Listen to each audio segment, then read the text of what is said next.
Okay, so welcome to the April 24th Thursday chat. I had said I wouldn't be here, but I have a bad cold, and so I withdrew from what I was going to be doing downtown, and Faye then gave me back the program to run.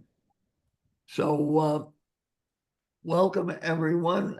We have a number of announcements, and we'll start with Faye Busgang. You have to unmute. I'll unmute you. Go ahead. Good. So I want to talk about the Newbridge Chorus, which is going to begin on Monday, the 28th of April, from 10:30 to 12 in Great Meadow Hall. And we hope to see all the people who participated in last year's chorus. And we hope to welcome anyone else who is interested in singing with us. You do not have to have a wonderful voice. If you just love to sing, please come and join us. Thank you. Bye-bye. Okay, then I think I will make an announcement next.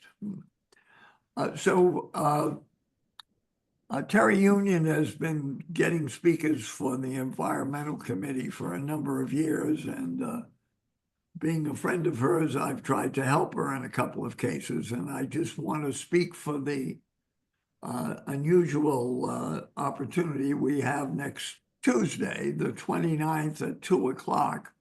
Bonnie Heppel is the commissioner of the Department of Environmental Protection for Massachusetts. It's quite a department that goes after every little leak and every little omission and every big one. She has a department of 800 people working for her trying to protect us from pollution. And so the story will be quite a bit different than the story we got from Melissa, I've forgotten her last name now, who is the climate czar for Massachusetts. And her job was to make certain that every department in the state of Massachusetts was operating in as green a fashion as possible. This is entirely different, and they are really on top of everything. And she is another staunch former WilmerHale attorney who left a really high-paying job to move in and provide the service for the state in a more modest job.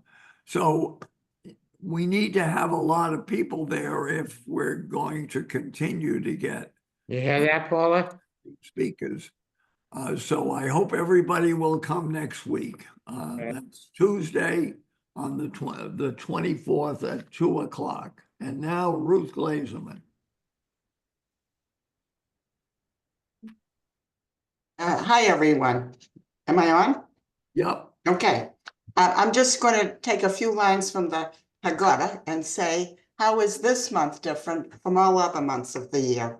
On all other months, we're not allowed to tip employees, nor are they allowed to take tips from us. But in this month, we can show our appreciation to the hourly employees for all they do by writing a check to the Appreciation Fund. You know, we're not just a group of random people living in an apartment building anonymously, and nor are they people whom we see just once and never again. We're a community where we get to know one another, respect one another, and care for one another. Now, many of you have already written a check, and hopefully, if you have not written a check, you will. You can just leave it in the designated box on Joe's desk. You know, a financial gift from us to them is our way of saying, thank you, we appreciate you. Thanks, Jerry. Thank you, Ruth. And now Peter Halfon.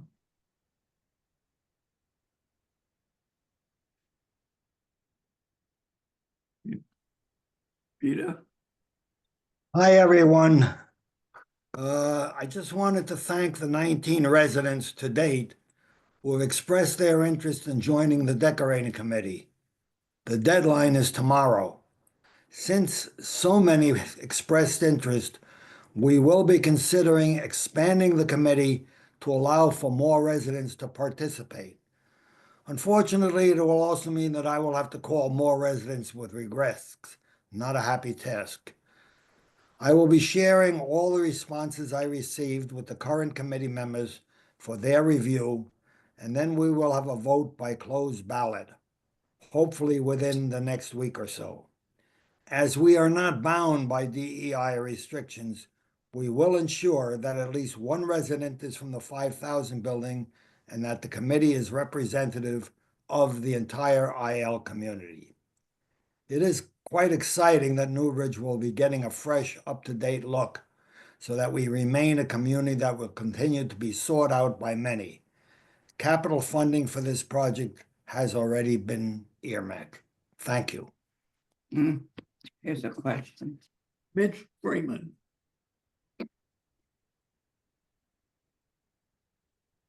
Yeah, thank you. Sure. I want to bring up this topic that we've gone over many times before, and that's the proper way to recycle. People are still putting brown paper bags with stuff neatly in there and throwing the bag into the trash bin. Like we said before, you got to turn it over, empty it, and throw the bag in. Some of it's by the aides that are doing it.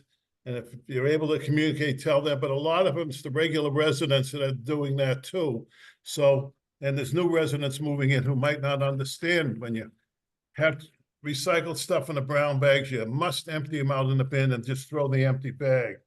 I'd also like to point out on this weekly circular that we get every week, that if there's a way, if you want to stop receiving it and save paper along the front cover on the margin, there's an 800 number you can call.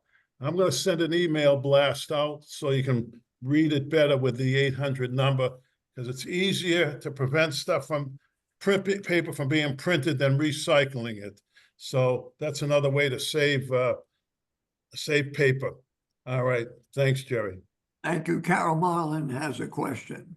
Yes, Peter, can you please explain again how you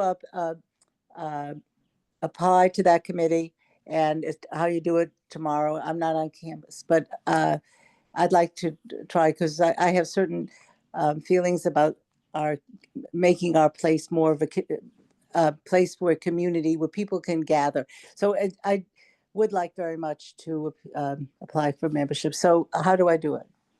You either send me an email or leave something in my box Okay. and express your interest, but more importantly, and why. Okay, sure will. Thank you. Okay, Rabbi Judy.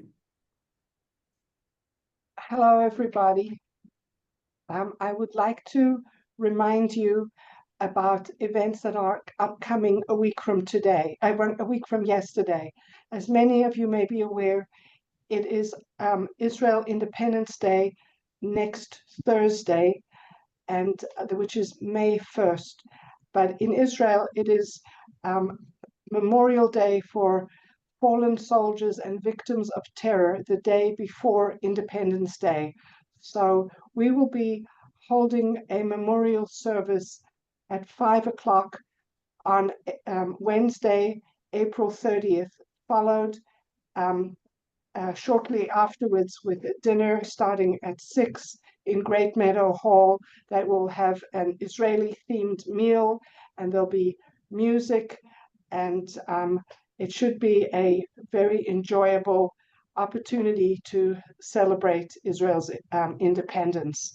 The sign-up date is till, I think, till tomorrow. So I wanted to remind you, if you haven't signed up, to come, and if you don't want to attend the memorial service and just come to the dinner, that's okay, as well as just going to the memorial service and not going to the dinner. So I look forward to seeing you there if it's something that appeals to you, and thank you very much.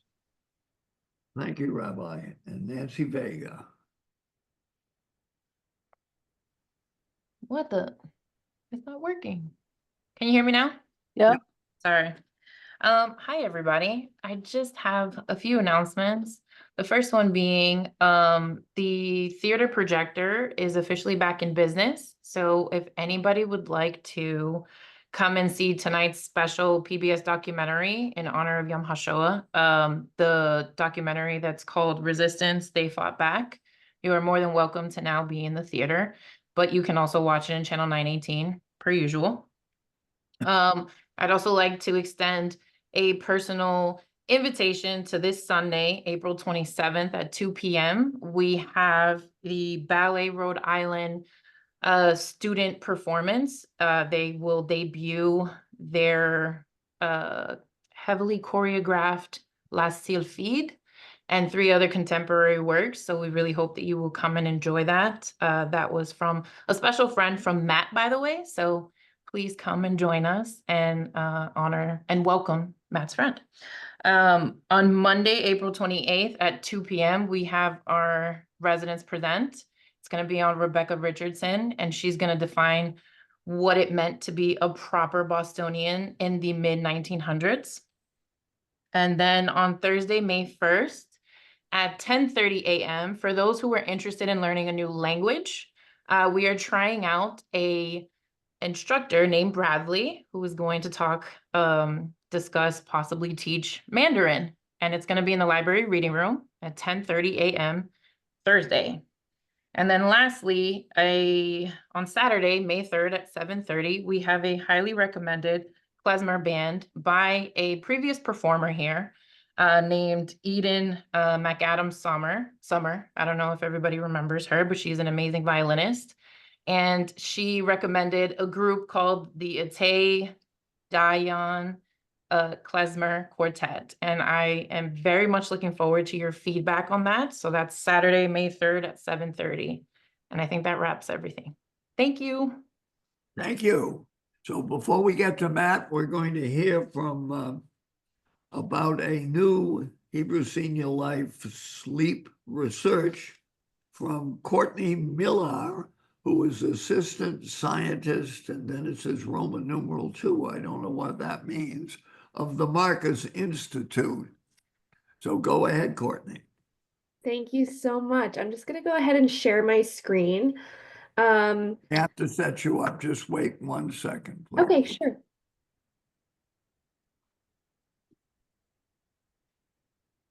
Okay, you can, yeah, go ahead. Wonderful.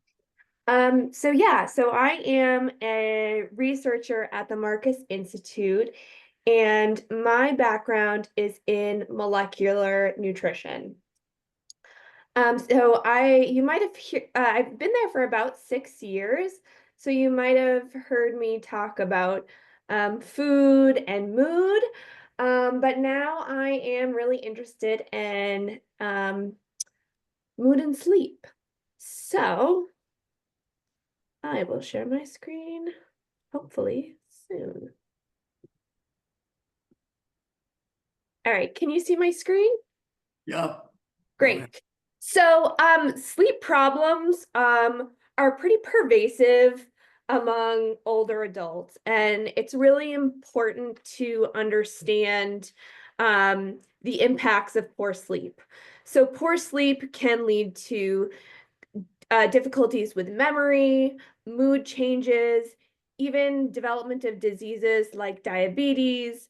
It can lower immunity and also lead to weight gain and poor balance. So it can set us up for risk of falling. And I'm really interested on how diet affects sleep. There are currently available treatments for sleep, like being really regimented in your sleep hygiene, or you might have even heard of light therapy, where you look at a light and it's supposed to train your brain, okay, this is time to sleep, or this is time to be awake based on the light. There are sleep medications, and there is also behavioral therapy. Unfortunately, there are some side effects to all of these different available treatments, whether it's drowsiness of medications or really expensive behavioral therapy. which is why I'm interested on leveraging diet. So that brings me to the cherries research study. And tart cherry juice is maybe a unique little hub of ingredients that we think are important for sleep. So it has melatonin, tryptophan, magnesium, and flavonoids, which are antioxidants that protect our cells in our bodies from damage. And we think that these ingredients in tart cherry juice specifically might help improve sleep through various mechanisms. So we want to know, are older adults with poor sleep or insomnia willing to participate in a study? And if they are, how does drinking tart cherry juice affect sleep quality, how well you're sleeping, or sleep quantity, how much you're sleeping? And if it does help sleep quality, how is it working? Is it improving our mood? Is it improving maybe our stress or preventing pain? What is going on within our bodies after we drink tart cherry juice? So in order to test that, we are running a research study that will compare drinking tart cherry juice to a placebo juice. And this tart cherry juice is made from these specific cherries called Montmorency cherries. And they have all those ingredients I was talking about, like melatonin, tryptophan, flavonoids. And we're going to compare drinking what happens when you drink that juice to a placebo juice, which is going to be the same amount of calories or sugar as tart cherry juice and similar taste and color, but just doesn't have those unique nutrients. So our study design is here. We'll ask individuals to come into our study clinic where we'll ask them about sleep and maybe their mood and pain, and take a blood sample to measure some biomarkers. And we'll ask them to consume one of the juices for 4 weeks. Then they'll come back into our clinic and we'll repeat those measurements again. And then after about 3 weeks of not having to do anything, you'd come back to our study clinic and try the other juice. So you'd be drinking both the tart cherry juice and the placebo juice. You just won't know which one it is. And Alex Wolf is going to be running the most of this study. So he's going to give you a little bit more detail on what's responsible for participants, if you're interested. Hi, everyone. I'm Alex. Like Courtney said, I help work on the cherry study. So now I'm just going to briefly go through some of the things that we ask participants to do while on the study. So again, like we were talking about, we would ask participants to drink a cherry juice for 4 weeks. We would ask participants to drink the placebo juice for 4 weeks. The way that works is each day while on those 4 weeks, we're going to ask you to drink a small glass of the juice at about 5 p.m. and then another small glass of the juice about an hour or so before you go to bed. We're also going to ask you to wear a sleep watch each day for the full 12-week study. That's going to help record your sleep activity. The watch is going to connect to a smartphone so that the study can look at sleep data. So in order to be in the study, we are going to ask that you have a smartphone or some kind of tablet that the watch could connect to. Throughout the study, we will also ask you to complete some logs. Those would be things like diet records. Basically, you would record what you eat and drink throughout the day for a few days on the study. A sleep diary that basically asks how you think you slept, and then if there were any things that disturbed your sleep. And then we would also ask you to fill out what we call compliance logs, which basically you just record when you were able to take the juice and then any days that you were not and maybe why. The study also will consist of 4 visits that have things like fasted blood draws, urine collection, some questionnaires, and then we do measurements of height, weight, and blood pressure. Are you eligible for our study? You might be eligible if you are older than 65 years. If you currently do have problems with sleep, that can be things like trouble falling asleep. It can be trouble staying asleep. It could be trouble waking up. The sleep can be kind of a complex issue, so there could be lots of things that might make you eligible. You are unfortunately not eligible for the study if you have a medically diagnosed sleep disorder other than insomnia. For example, a lot of people I know have sleep apnea. That would unfortunately make you ineligible. You would not be eligible if you regularly use medications for sleep. If you have certain health conditions, for example, diabetes, you would not be eligible if you recently had changes to the doses of your medications or the type of medications. And if you are someone who drinks 5 or more cups of caffeinated beverages each day, that's things like coffee, caffeinated tea, soda, energy drinks, unfortunately, you would not be eligible for the study. And we thank you so much for your time and your attention, and I'm happy to stay on and answer any questions you might have. Okay, Mayor Fine, go ahead. So with regard to having sleep apnea, if you're under treatment with it but not using a machine, does that still disqualify you? Unfortunately, for this study, it does. I hope in a few years I'll be able to do another study where it won't. The other question. Okay, well, thank you guys for telling us. And how do we sign up? Sure. If you're interested, maybe Alex, you can put your name and email in the chat, and we can also send a flyer to Matt or Mark for you all to contact us. Okay, thank you. That sounds like a more secure thing to do. Okay, we'll move on. And before we get to Matt, we'll take Eileen O'Donoghue. Go ahead. Hi, everybody.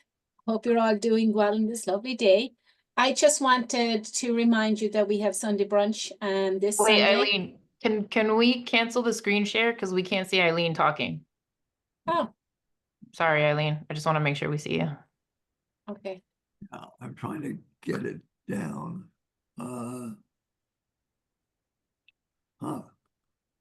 Usually there's a Raya Drebin screen sharing what?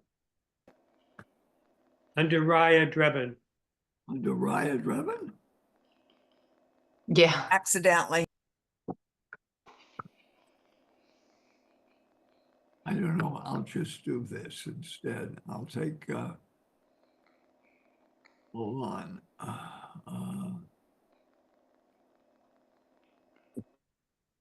Raya.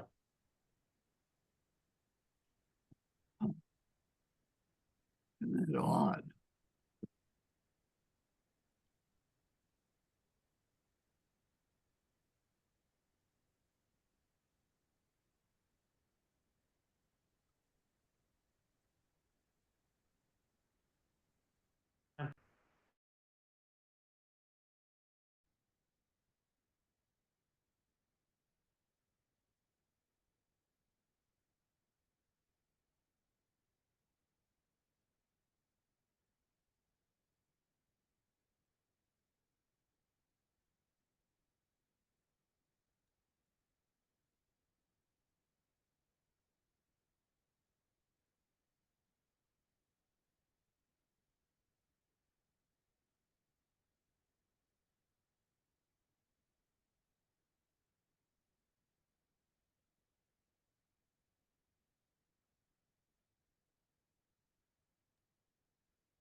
Okay.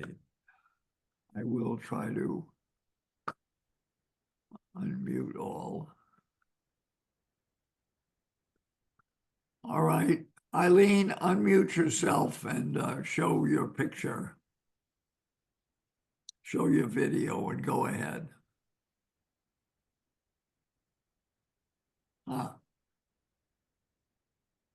Let's go on to Steve. How do we show our picture? Just go in the lower left-hand corner and there's a video with Oh, yeah. Okay, got it. an audio with an X to it. You might have to explain that to everybody. The lower left-hand corner, there's an audio with a with a line through it and a video with a line through it. Just click on them.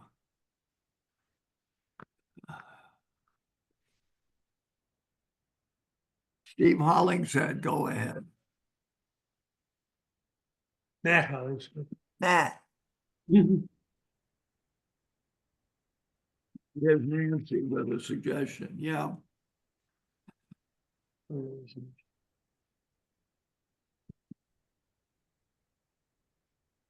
Matt, you're unmuted. Okay, great. I couldn't do anything there. I was frozen out. Go Also, ahead. Jerry, you have my video disabled as well? No, everybody can hear you now. They just can't see you. Let me. Well, that's a shame. I'm just teasing. All right. Hello, everyone. You'll have to go without seeing me. Anyway, nice to see you all, even though you can't see me. Just the general updates. Right now, we have 2 COVID cases in independent living. So I don't want people to think just because it's spring and it's beautiful that COVID does not exist anymore. It certainly does. If you're experiencing the sniffles, anything along those lines, just don't make the immediate assumption that it's allergies. COVID's still out there. In addition, we're seeing, not here, but outside of the community, there's been a little bump in flu B cases, particularly amongst children, which from what I can tell has been very interesting. And the reason why I say that is a lot of these flu B cases are without fever, which is usually a telltale sign of flu is fever. But from what I've been hearing, a lot of flu B without fever. So if you're not feeling well, please do what you always do. Reach out to security. We have plenty of COVID tests. We're happy to have them come up there and do a swab. If it comes up negative, don't make the assumption that you're still not sick in some regard. Please take your time, get better, stay home, and let us know if there's anything you need from a support standpoint. The goal here is just for everybody to be happy and healthy. So any way that we can help contribute to that, please just let us know. We put out a voice friend over the weekend about the geothermal system and the repair work that is happening in that space. We put out another clarifier a day later, as in hindsight, we recognized that probably could have done a better job, not only explaining the process, but helping everybody understand that we are aware of any inconveniences it may cause, and we're completely prepared in all regards to jump in and help support folks, particularly when it comes to the lack of air conditioning. Now, we've been fortunate that the weather is in a space right now that air conditioning isn't really called on. In fact, that was the major part of the plan to do it at this time of year. If we did it when it was too cold, we couldn't be down in the pit doing the work. If it was too warm, everybody would want air conditioning. We'd have to shut it off. So this was the window to do it. The other element is when it rains, you don't want to be necessarily in that pit either, because it's a pit filling up with rain. That's a bad place to be. So as unfortunate as this whole thing has been, it's work that has to be done. And so we're placing over 40 valves underground in the pit. And to give a little more detail about that, I'm just going to invite Fernando quickly on, as he's the expert running the day-to-day. So Fernando, if you wouldn't mind just sharing a few words about where we are and where we're going with this process. Yeah, I'm working on it. He's unmuted. Actually, I'm unmuted. Can you all hear me? Yeah, go ahead. Okay. All right. Yeah, the work has commenced. It is taking a little longer than we anticipated. As Matt said, this is down underground, and it's taken us about 3.5 days just to secure it so we can actually get down in there and work. So to that extent, the work is halted from tomorrow all through the weekend, and we will commence again on Monday. So this weekend, feel free to go ahead and use your AC as you want. But come Monday morning, we're going to ask that you refrain from using your AC. But during this whole process, you can continue to use your heat. We will be sending out a voice friend after this meeting to everyone, kind of outlining what's going on in detail. So, but if you have any questions, just reach out to engineering or One Stop Shop, and we'll get back to you. Fernando, appreciate the hard work on this, and to the community, thank you for your patience and going along with this. Here I am. I'm back. Yeah, Okay. I'm sorry. I finally found it. Imagine after 270 of these meetings, this is the first time it happened. But I found the control. That's a pretty good run, Jerry. Yeah. No, I should have will also- get to you afterwards. Yeah, go Well, ahead. I should have also mentioned after talking about COVID, we do have a COVID clinic planned. And I'm going to let Mark Lajewski share the details on that. Thanks, Matt. Hi, everyone. Yes, so we finally have a date secured. I think we had mentioned it last week. It's going to be Wednesday, May 14th will be the COVID clinic. And we've kind of become old hat at this. So between myself and Joe Zagalis and Christina getting things prepared, you're going to see things turn around pretty quickly. And we're going to ask for registrations pretty quickly so we can let the pharmacy know what's going on. So the plan is right now, tomorrow morning, you will find in your cubbies a registration form, one for each individual. If there's two in your household, there'll be 2 forms. We'll ask that you fill those out and return them to either the concierge desk or the drop box up at the Cottage Clubhouse or in the villas by next Wednesday, which is April 30th. And then what we will do is we will compile all those, put a schedule together, and then by Wednesday, May 7th, you will receive in your cubby an appointment card with the time and a copy of the consent form that you'll need to fill out and bring with you on the day of the vaccination clinic. It will be held again in the aerobic studio as we've done in past years. It's run really smoothly and I anticipate no problems. Again, it's just a turnaround time to get people signed up, get appointment cards out to people. So again, forms in your cubbies tomorrow morning, return them to us by next Wednesday, and then we'll have appointment cards to you by Wednesday the 7th. Thanks, Matt. Good, Mark, thank you. Appreciate all the hard work on that. And then lastly, I just want to make a request to the community. We have these terrific public restrooms that are in the hallways of the residential buildings. And as many of you know, those doors don't automatically close and some of them open in both directions. If you could please remind, if you have private caregivers or guests and ourselves, to make sure that they are closed at all times. They're unsightly, but they're a necessary part of having a community building. So any support in that regard would be greatly appreciated, as I have gotten some feedback lately that those doors are problematic from an aesthetic standpoint. However, this is a problem that has gone on as long as I've been here. And this is one of those problems that there's no easy solution for. And the best thing that we can do is just work on it together. So I'm just asking for a little bit of help with that. And other than that, Jerry, I am open to questions. Any questions? Anything you want to tell Matt? Okay, then we'll go to Eileen O'Donoghue. You're all set. Hi, Jerry. Hi, everybody. I just wanted to remind you that Sunday brunch is on this Sunday, 11 a.m. to 2 p.m.